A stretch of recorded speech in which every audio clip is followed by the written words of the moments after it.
kinuha na nga natin dito yung Wave 100 ng tropa na pinapagawa niya sa atin para iset ng 56 big valve. Kailangan maitali natin ng maayos dahil baka magasgas o malaglag yung motor ni tropa.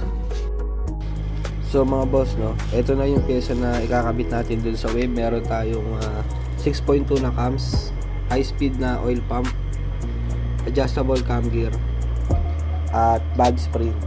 Ito ngayon yung cylinder head na ikakabit natin sa kanya. Big valve na to, 24, 28, pero i-headworks pa natin to. Kailangan pa rin i-port. Piston, mamaya magsusukat tayo kung kailangan ba natin mag-profile, pero mas maganda kung i-profile na rin to para iwas sabog, iwas tukod, makaiwas tayo sa mga aberya na posibleng mangyari. So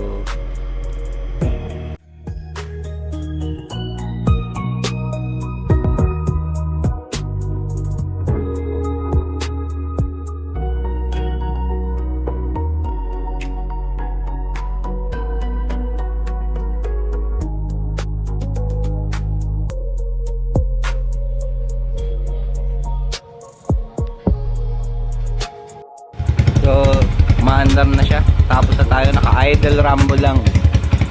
Naka-idle rumble lang yan mga boss. Conversion na rin siya ng clutch. May clutch na siya.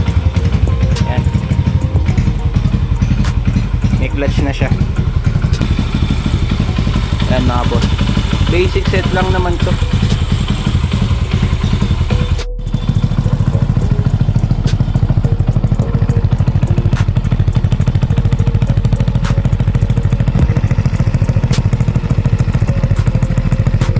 I-adjust lang natin yung rapid backfire niya kasi masyado siyang mababa. Siguro gawin natin at least mga 6.5 man lang.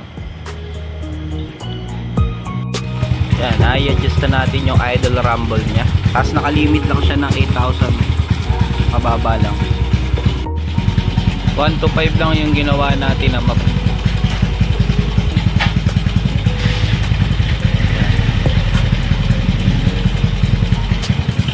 1 to 5 lang.